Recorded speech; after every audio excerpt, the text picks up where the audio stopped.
Paz. Está todo mundo na bênção? Você deu paz para essa pessoa do seu lado aí? Olha para mim, você não deu ainda, né? Sabe quem está atrás de você? Sabe quem está atrás de você? Dá uma olhadinha.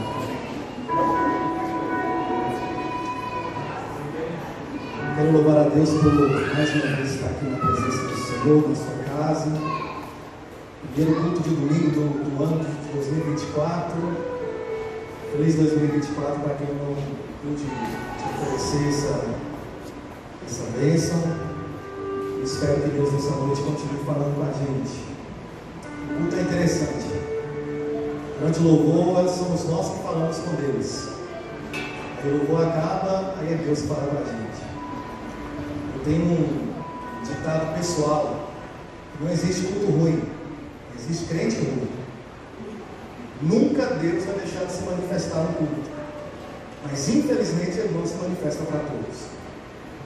Jesus, antes de ir, Ele conversa com os discípulos no capítulo 14 de João. Ele fala que aquele que me ama de verdade também vai amar, vai guardar a palavra. E por causa disso eu me manifestarei a Ele. E às vezes você entra num culto como esse e talvez a ansiedade, a pressa de ir embora, a preocupação com alguma coisa fora daqui faz com que a sua adoração não chegue. Aí acaba que não há uma ligação, não há uma comunhão, não há uma intimidade. E aí o pregador tenta, se esforça, faz de tudo, e às vezes você vai embora pensando assim: nossa, Deus não falou comigo.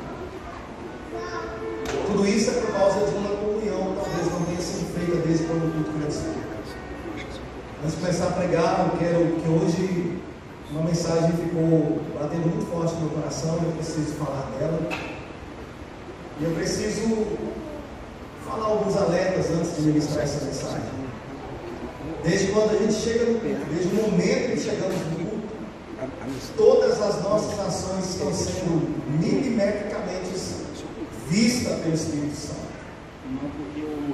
E ele é reativo. Você vai perceber que algumas pessoas durante o culto elas se emocionam demais, reagem demais.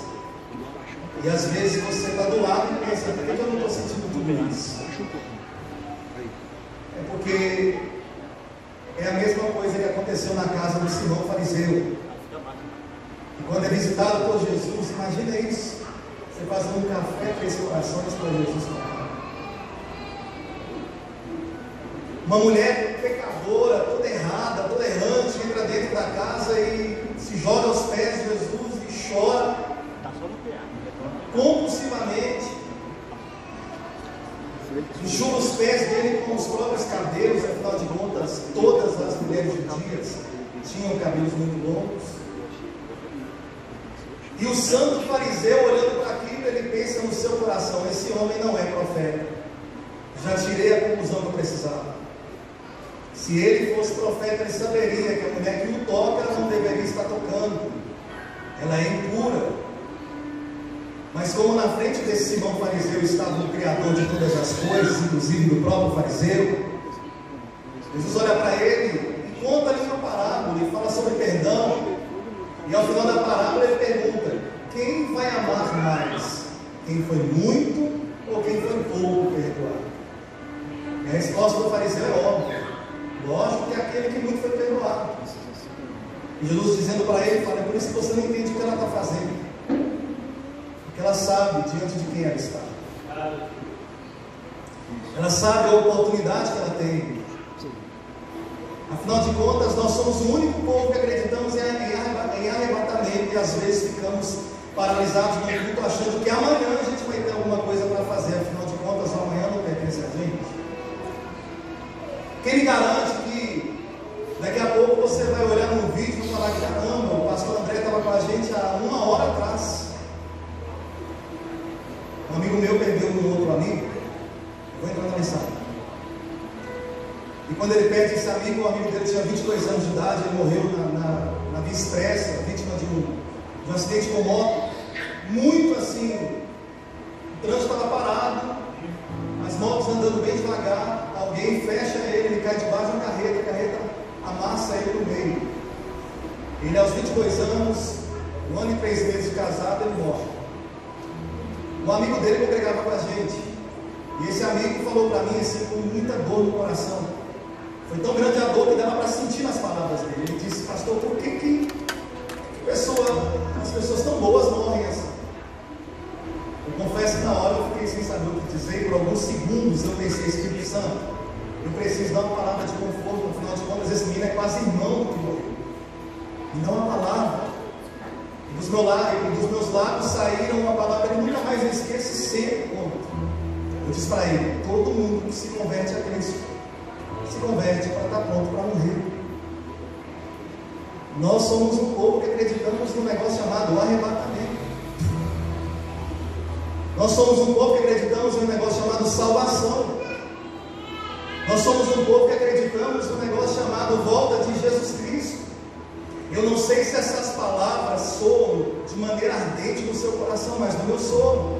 Afinal de contas, a expectativa da minha vida em 2024 não é o que Deus vai me dar, é quando Ele vai voltar.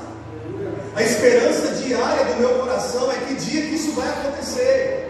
É muito bom morar nessa terra, é muito bom ter um bom carro, é muito bom comer as comidas daqui, é muito bom ter os luxos e as coisas que esse mundo oferece, mas nada se compara ao que Cristo preparou para a igreja. Então a expectativa do meu coração não é a prosperidade que receberei, afinal de contas, sem Deus eu consigo isso. A minha ansiedade é como será a volta do meu Salvador. O que Ele vai fazer? Como é o rosto dele? Como é o seu corpo? Como é a sua voz? Será que eu estava certo naquilo que eu achava que era Ele? Essa é a minha expectativa. E é isso que eu espero para o meu 2024. E é isso que eu acho que a igreja deveria esperar, mas infelizmente, por conta de uma vida cotidiana recheada de sonhos e projetos, nós cristãos criamos expectativas materiais e humanas, vivendo numa fé totalmente espiritual. Informo para você com muita tristeza, se isso for ruim para você, não há matéria, a palavra que eu consigo falar agora travou, não há matéria no plano, no projeto de salvação de Deus. Ele é 100% espiritual. Você só serve a Deus porque Ele é o único caminho, a única verdade e a única vida. Eu queria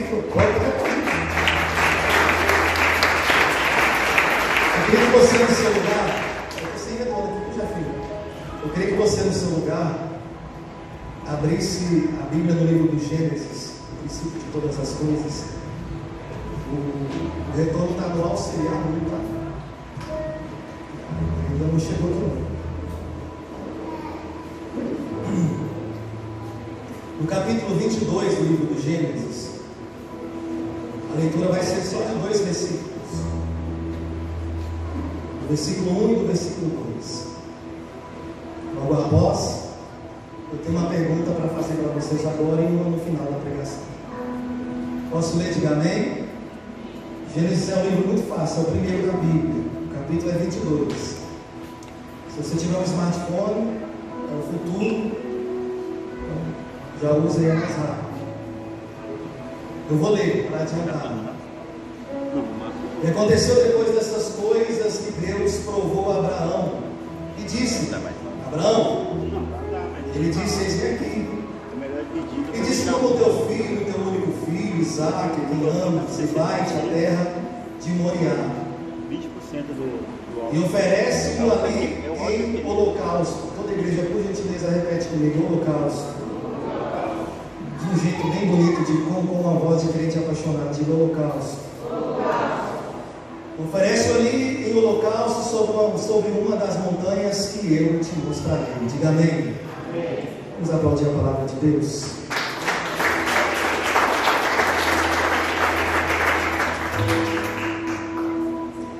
Vou te fazer uma pergunta retórica. Para quem não sabe, ela não precisa de resposta. Você vai só pensar nessa pergunta. A pergunta é: de fato, você tem fé? Quando terminar a pregação, eu vou fazer essa pergunta de novo. Vou te lembrar da pergunta. A pergunta é: de fato, você realmente tem fé? A história desse homem, para mim, é uma das histórias mais lindas depois da de Jesus Cristo. Abraão é um homem que eu acredito que eu não conseguiria ser como ele é sem que alguém fosse antes de mim. Afinal de contas, muito provavelmente teve uma ação muito forte de Deus, porque a tendência humana é sempre se afastar de Deus. Nós não queremos Deus. Você vai perceber que uma pessoa, quando se desvia, ela vai completamente ao contrário de tudo que ela vivia antes de estar na presença. É tipo assim, ó, eu sei o caminho da morte, e sei que o caminho leva à morte, mas mesmo sabendo eu vou para lá, mesmo que eu estava no caminho da vida, mas por algum motivo eu quero morrer. Isso é a tendência humana. Nós somos tendenciosos a afastar de Deus, a fugir de Deus. Você vai perceber que tem pessoas que não vêm ao culto, e muitas delas não vieram ao culto por coisas muito simples, coisas medíocres, tipo cansaço. Afinal de contas, amanhã, cansado ou não, todos aqui que têm trabalho estarão trabalhando. As guerreiras mulheres, todos os meses trabalham 7, 8, 10 dias, com cólicas, e com dores, inchada, e trabalham. Mas muitos de nós, com coisas corriqueiras, pequenas, pensamos assim: no próximo culto eu vou. Aquele alerta do começo da pregação, ou da minha fala: somos um povo que acreditamos no arrebatamento, mas nos comportamos como se soubéssemos o dia que ele vai voltar. A gente sempre acha que vai dar tempo.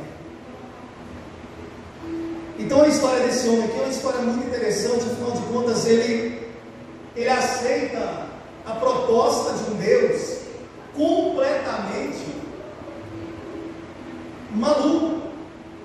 É como se Deus me propôs algo que eu não vivo, que não há possibilidade de viver, e eu aceito sem saber quem ele é. Abraão, quando Deus o chama, ele tinha aproximadamente 75 anos, e sua esposa, a idade muito parecida.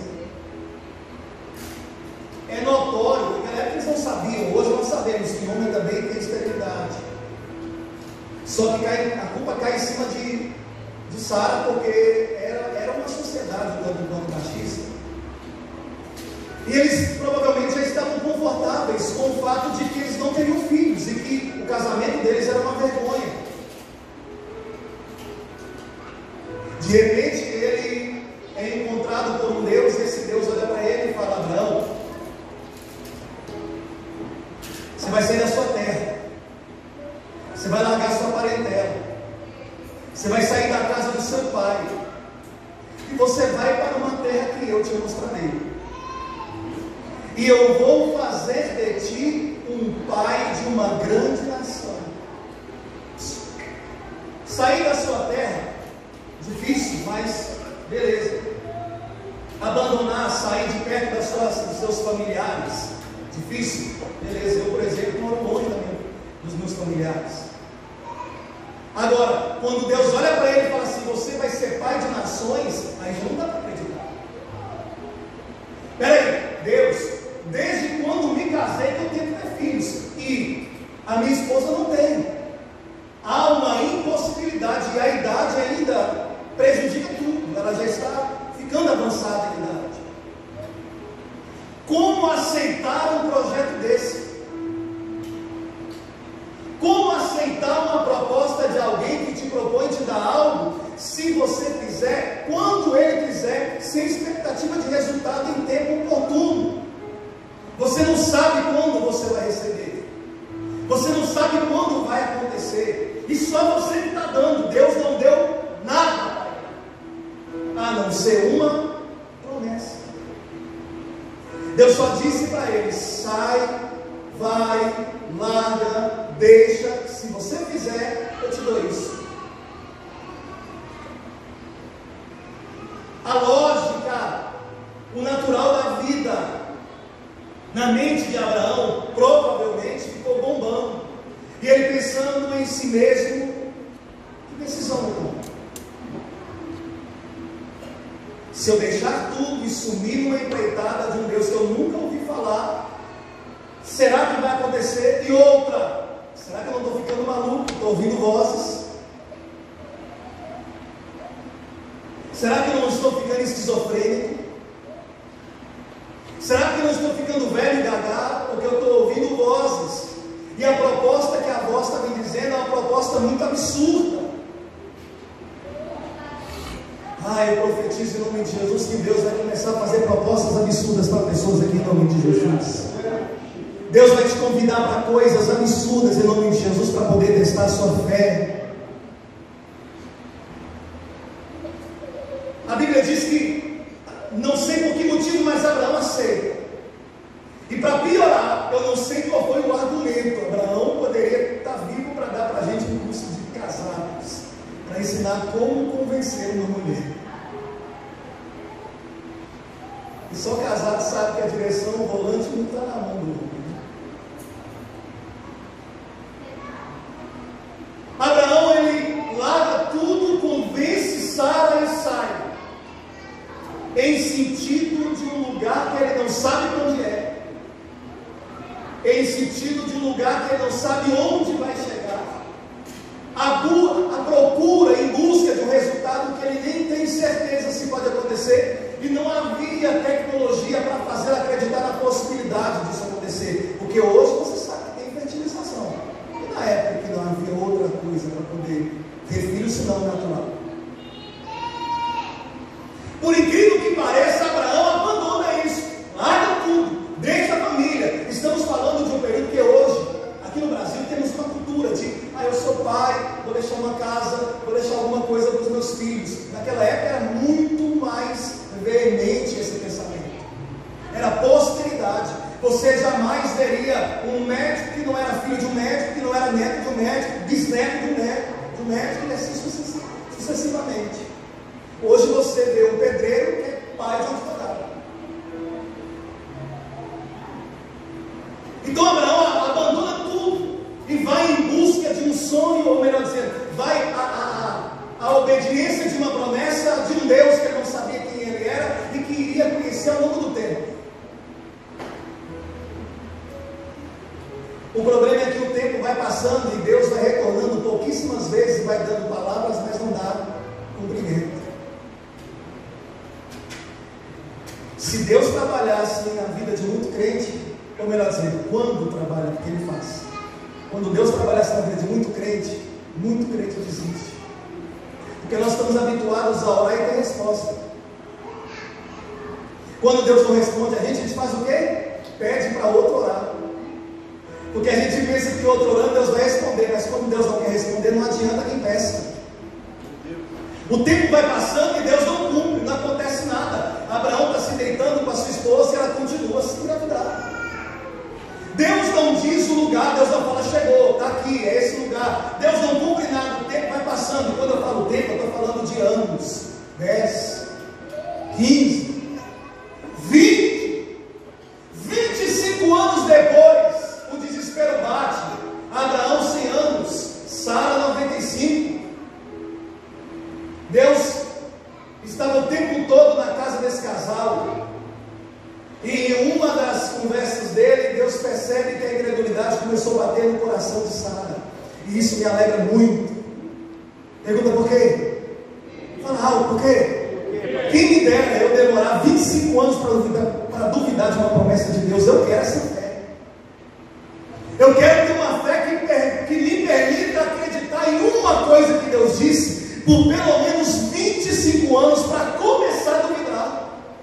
Quem me dera Deus começar a distribuir essa fé sobre toda a igreja Fonte, em nome de Jesus, para que você não duvide do que Deus te falou que vai fazer por pelo menos 25 anos. Porque muitos de nós desistimos nos primeiros meses. Nós nos decepcionamos com uma palavra não cumprida de um pastor. Você pega um papel e caneta e fala assim: o pastor é ser humano? A pessoa responde sim. É falho? Sim.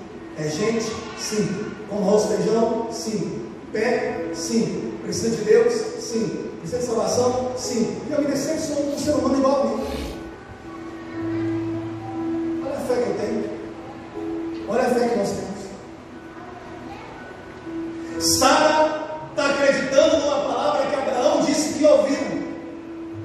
E após 25 anos depois ela começa a duvidar. Ela começa a pensar, já estou velha. Esse Deus que te prometeu não vai cumprir, não tem nem como. Tem um ditado que fala assim: Deus agora a certa de chegar, né? Só que para nós é sempre mais tarde. Olha a hora certa de Deus na vida de Abraão, 25 anos depois. Posso falar uma palavra de incentivo? Sim. Pega aí essa frase e agrega na sua fé, tá? O importante não é o tempo que Deus demora para responder. O importante é a certeza que eu tenho que Ele vai responder. Se você agregar isso na sua fé, todo dia alguém vai te dizer assim: o Deus que te falou, fez nada não? Você vai falar: ainda não. Mas está demorando? Sim, normal. Para Ele o tempo não existe. Hoje para nós é domingo, para Deus é hoje. Ontem para nós foi sábado, para Deus era hoje. Amanhã para a gente é segunda, para Deus é hoje. Daqui 10 anos para a gente é 10 anos para frente, para Deus continua sendo hoje. Se demora, demora para mim. Se demora, demora para você. Deus está sempre dentro do tempo. Deus está sempre no ponto correto. Deus está sempre na hora exata. Aleluia! Esse é Deus. Para Sara, 25 anos, para Deus ainda é hoje. Oh Deus, salva meu filho, salva meu marido, salva a esposa. Tem 5 anos que eu oro. Para você é 5, para Deus é hoje. Eita. É por isso que o dia que Deus fizer o milagre de Deus não chegou com 12 anos, igual chegou na mulher do fluxo de sangue. O milagre chegou hoje, agora, no momento oportuno. É assim que Deus faz.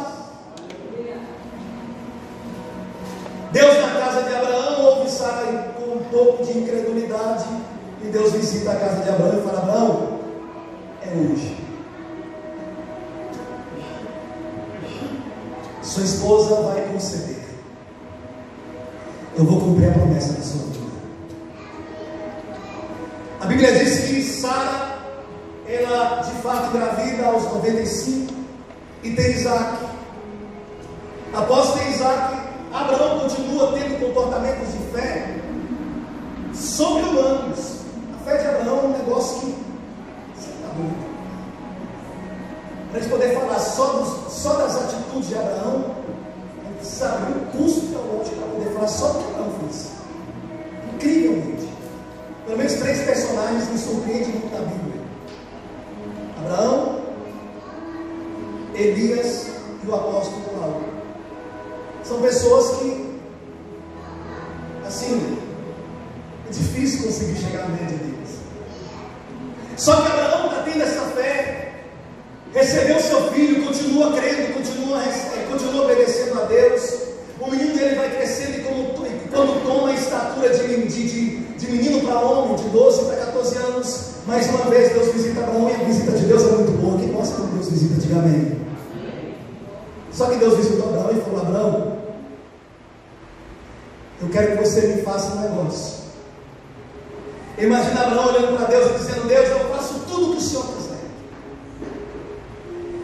E Abraão olha para Deus, e Deus olha para Abraão e fala assim: Abraão, você vai pegar Isaac, seu filho, aquele que você ama, aquele que você esperou 25 anos, aquele que Sara começou até a duvidar, porque demorou demais no tempo de vocês.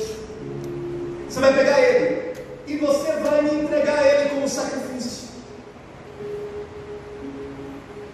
Abraão olha para Deus e fala: como é, Deus? Isaac, meu filho, sacrifício? Sim, Abraão, eu quero Isaac como sacrifício para mim. Aos ouvidos de um brasileiro, a palavra sacrifício tem sentido completamente diferente aos ouvidos de um judeu. Quer ver? O pessoal que ajuda a limpar a igreja aqui, termina de limpar a igreja e fala assim: nossa, foi um sacrifício limpar essa igreja, o tamanho desse tamanho. Você vai fazer um trabalho muito doloroso você fala o quê? Nossa, foi um sacrifício fazer esse trabalho. Você compra um carro financiado e tem que pagar 70, 80, 48 prestações. Quando termina de pagar todas, você fala, foi um sacrifício pagar esse carro. Você acaba de construir a casa, você fala, foi um sacrifício. Porque na mentalidade, aos ouvidos de um brasileiro, o sacrifício parte de mim, de algo que eu faço para receber algo em troca. Todo sacrifício na mente, quando entra no ouvido de um brasileiro, tem uma recompensa logo depois. Aos ouvidos de um judeu, não. Eu vou te explicar como é que é um sacrifício aos ouvidos de um judeu. Quando Deus olha para Abraão e fala, Abraão, você vai sacrificar Isaac. Abraão escutou Deus falar assim, ó, você vai pegar 12, você vai fazer 12 camadas de madeira. Ou pelo menos 7 de pedras. Você que escolhe. Você vai pegar Isaac e vai amarrar as mãos dele para trás. Para que ele não venha exterminar o que ele está se defendendo. Você vai pegar os pés de Isaac e vai amarrar os 2 pés. Você vai pegar Isaac no colo e vai levar até esse altar que você fez com as próprias mãos. Você vai colocar Isaac em cima desse altar. Você vai até o seu lado e tira uma faca que eles chamavam de cutelo. Você vai cortar uma das veias principais do pescoço de Isaac para ele sangrar, porque eu quero que o sangue dele cubra todo o altar, toda a lenha, tem que manchar a lenha. Você vai assistir Isaac morrer. E depois que você tiver certeza que Isaac morreu, eu não quero vísceras. Você vai ter que abrir o meio, retirar intestino, retirar fígado, coração, pulmão, rins, pâncreas. Você vai ter que limpar tudo isso com água. Depois vai ter que ver se tem gordura. Tomara que ele seja magro. Se tiver gordura, retira, porque eu não gosto. E para que o sacrifício fique completo, você precisa cortar os membros dele e empilhar tudo em cima disso. Depois que terminar, você, não tem fogão, não tem gasolina, não tem álcool, não tem isqueiro nem fósforo. Por algumas horas, às vezes, você vai ter que fazer o fogo. E depois que o fogo pegou, você tem que pôr fogo na lenha. E essa lenha vai queimar. Você se afasta 7 passos do altar e assiste a lenha pegar fogo e subir para o céu. E depois que você fizer isso, vai embora para sua casa. Isso não está pegando, isso aqui não. Depois que você fizer isso, vai embora para sua casa. Isso é um sacrifício aos ouvidos de judeu. Era isso que eles faziam com ovelhas, novilhos. Só que Deus pediu para ele fazer isso com o próprio filho Isaac. Aí eu te falo,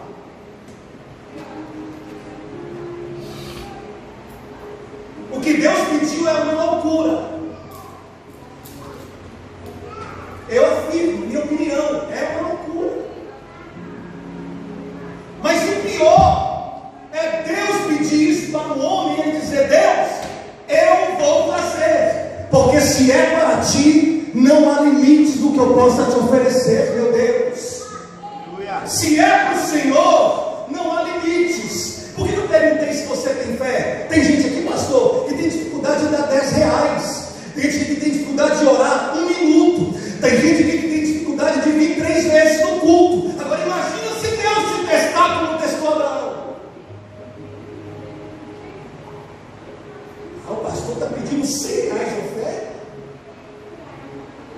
Mas eu estou tão cansado para orar agora.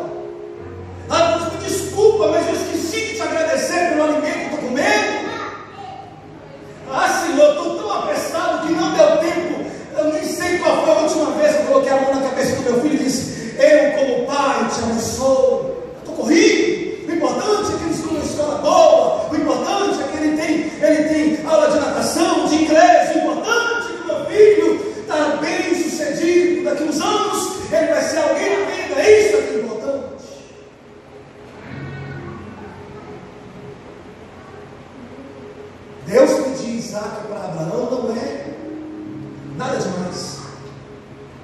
A loucura é Abraão olhar para Deus e falar assim: pode ficar tranquilo, eu sacrifico meu filho.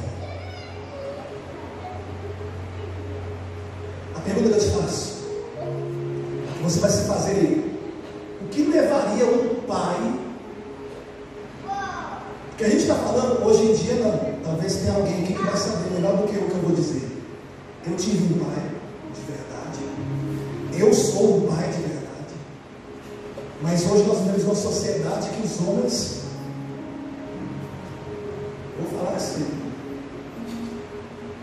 é uma cambada de procriador e uma cambada de procriadora. Porque você achar mãe e pai de verdade está contando tudo. Mas aí está falando de uma sociedade em que o pai era pai de verdade. O filho aprendia aos pés dele. O filho é assim que faz, o filho é assim. É meio criado longe dos pais. Esse filho é um filho aguardado por 25 anos. Só depois da promessa. Lembra aqui? 75 anos. Vamos colocar que ele casou com 20, porque eles casaram muito cedo. Foram quase 50 anos com vergonha de nunca ter tido um filho, mais 25 esperando. E aí Deus, filha, você vai fazer tudo isso que o pastor acabou de falar com o seu filho. E ele fala: eu faço. Mais uma pergunta retórica: até que ponto você está disposto a ir por causa de Deus? O que você está disposto a deixar por causa de Deus? Desculpa, mas são 22 anos só de ministério pastoral, já vi coisa demais. Só para você meditar aí no pensamento. Qual a sua prioridade na vida? Onde fica Deus? Onde fica a obra? Onde fica a igreja? Nas suas prioridades.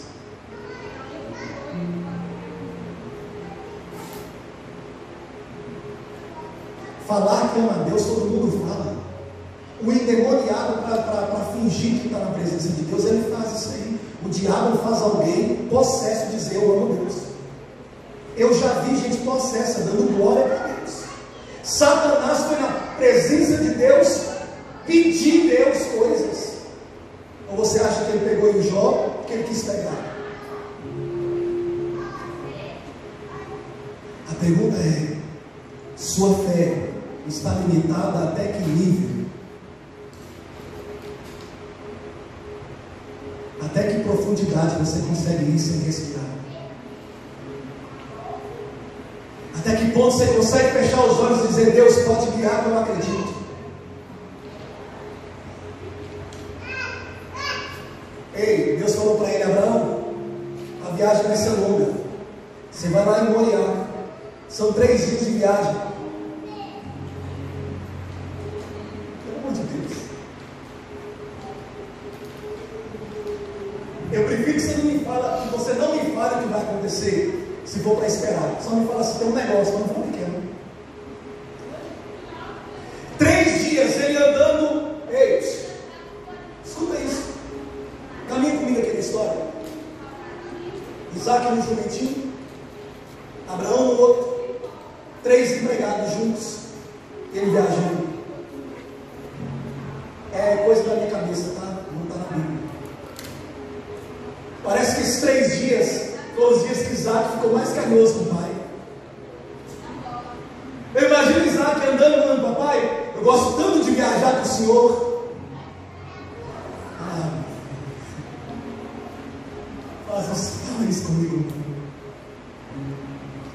Eu imagino Isaac na hora de dormir falando: pai, me abençoa para eu dormir.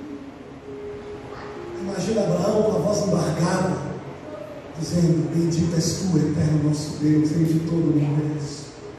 Sua glória dura para sempre, o seu reino jamais terá fim. Abençoa meu filho Isaac, que ele tenha uma noite de sono tranquilo. 3 dias viajando do lado do seu próprio filho, sabendo o que ele haveria de fazer. Chegou no pé do monte. Aí Abraão começa a ser o cara que eu admiro na palavra de Deus. Quando ele chega no pé do monte, eles param. Abraão olha lá para cima. Eu imagino que deve ser ser humano, o coração aperta, acelera ao mesmo tempo. Ele olha para os empregados e fala assim: fica aqui, vocês três, só o menino que vai subir comigo. Agora escuta, glória a Deus, isso me emociona. Olha o que Abraão falou: eu e o menino vamos subir ao monte, e lá em cima nós vamos adorar o Senhor. Pastor, é difícil ser pastor, não é, pastor?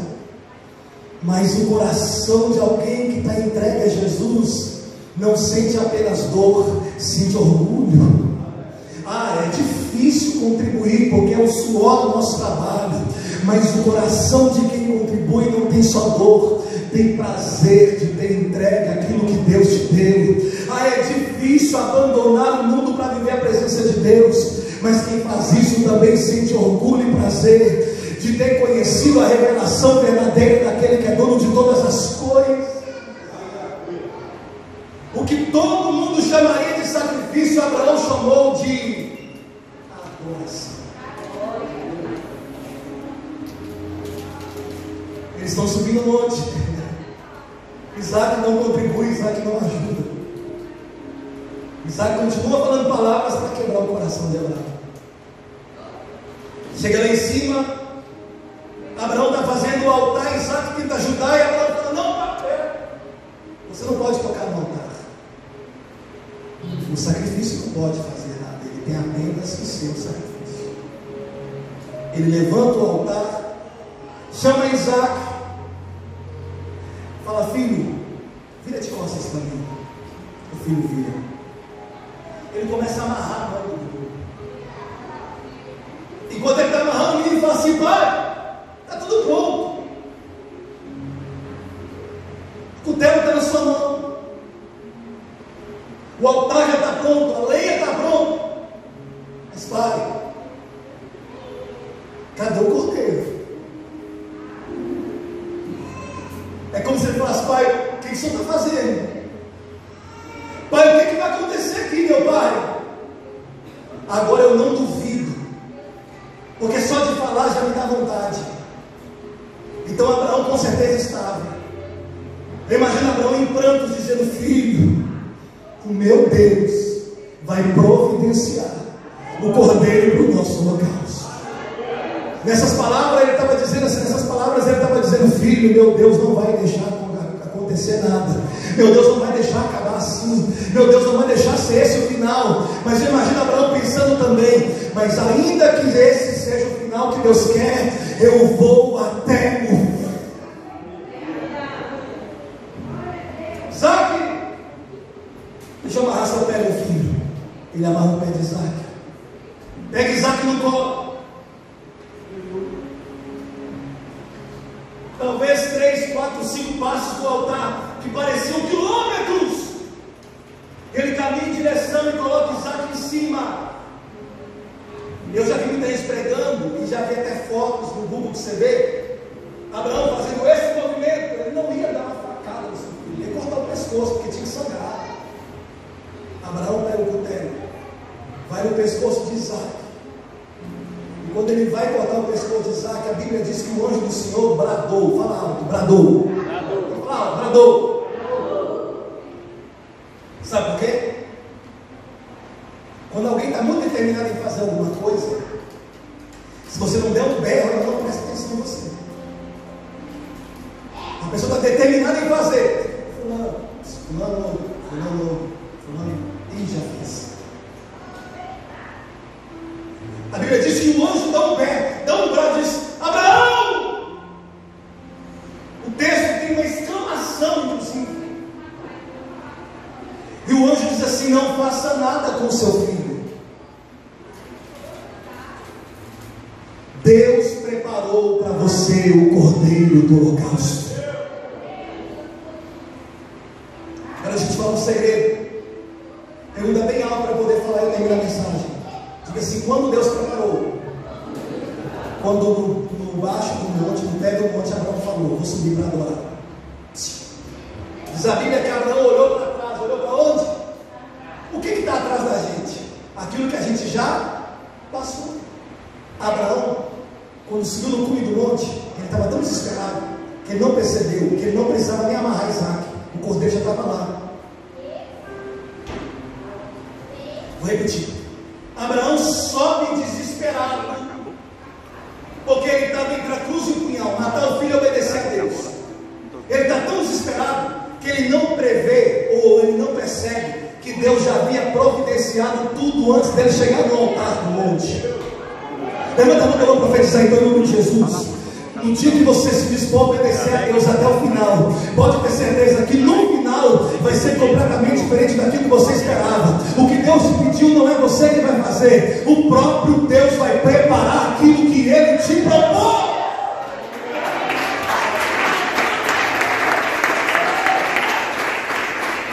Ele está desesperado, ele não vê, mas o cordeiro já estava lá. Ele não precisava ter amarrado Isaac, ele não precisava ter feito um altar para colocar Isaac, ele não precisava ter feito nada do que ele fez, porque Deus já tinha preparado tudo. Mas ele estava tão determinado a obedecer que ele nem viu que Deus já tinha feito.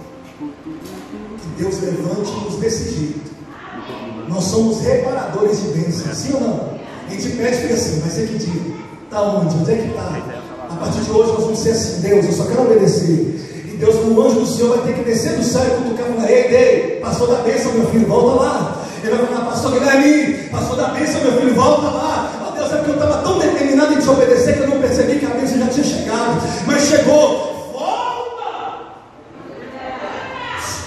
Termina aqui. Ele desamarra Isaac, desamarra a mão e o pé, tira Isaac de lá, pega o cordeiro, guarda lá, faz o sacrifício. E a frase que o anjo disse para ele: agora, depois de tudo isso que você fez, depois de quase 35 anos de fé,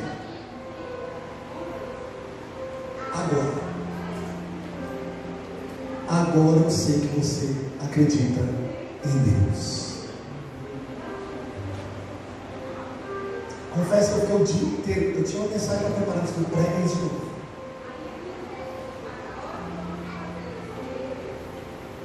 Deus está querendo falar com alguém aqui nessa noite.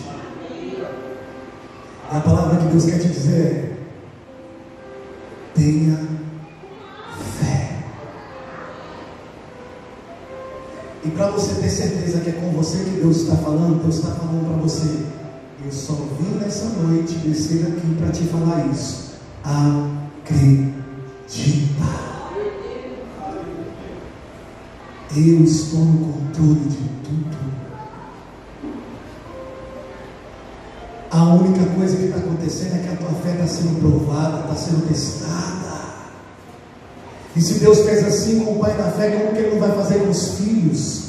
Sua fé está sendo provada, Deus não te abandonou. Sua fé está sendo testada, Deus não te deixou. Sua fé está sendo provada, Deus não está surdo, Ele está te escutando.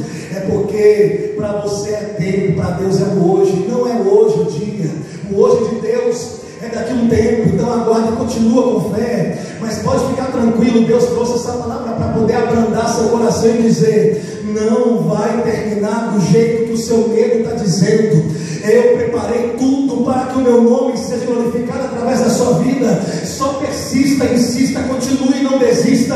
E acredite no que Deus te propôs.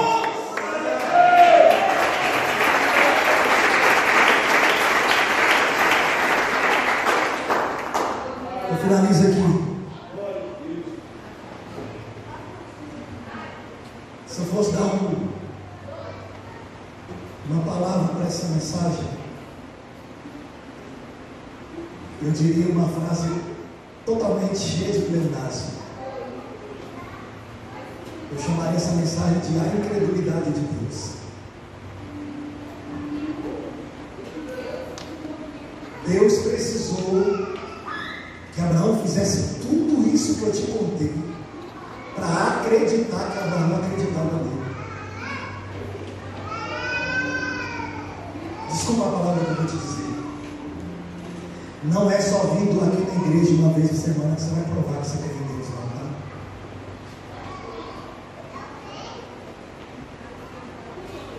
Nossa fé vai ser testada. Nossa fé vai ser provada no limite. E os aprovados verão a providência desse Deus que nós pregamos. Curva sua cabeça nesse lugar. Feche seus olhos. Ai, Senhor.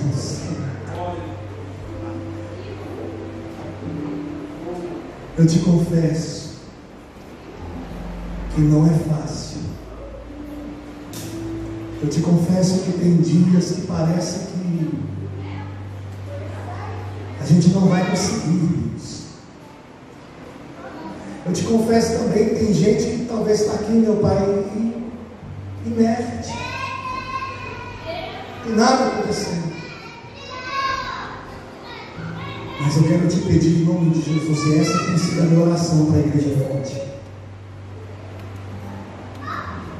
Levante nesse lugar uma geração que provoque um avivamento em ti. A ponto, meu Deus, de acreditar em uma palavra que o Senhor deu até os limites mais malucos que o mundo pode imaginar. Levanta uma geração que não reconheça a dor e somente a fé, porque ainda que doa, a minha fé me faz prosseguir. Senhor, levanta nesse lugar homens que estarão dispostos, mulheres que estarão dispostas a doar-se como ninguém, como nunca. Em nome de Jesus Cristo eu te peço que essa igreja, meu Pai, seja uma referência para toda essa cidade, em nome de Jesus. De pessoas, meu Deus amado, que nem precisam subir no altar, mas serão conhecidos como homens e mulheres de fé. De pessoas que não precisam, meu Pai, receber um nome ou uma nomenclatura, mas, meu Deus, todas as pessoas dessa cidade saberão que na casa, nesse endereço, nesse lugar onde essa pessoa mora, ali habita uma mulher que acredita no Deus verdadeiro, ali habita um homem que acredita no Deus verdadeiro. Levanta uma geração, meu Deus amado, que não se contenta apenas com bênçãos materiais, mas que estão completamente apaixonados e desesperadamente angustiados à procura de receber um toque do teu Espírito. Vai levantar homens e mulheres que vão entrar dentro desse lugar, comece a gritar e dizer: Deus, deixa eu ver anjos, deixa eu ver visões, desce aqui nesse lugar, Espírito Santo. Eu não me contentarei apenas com a prosperidade, eu quero a tua presença.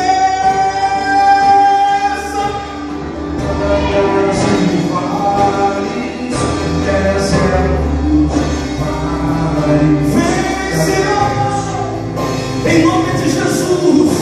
Deus está despertando pessoas aqui nessa noite.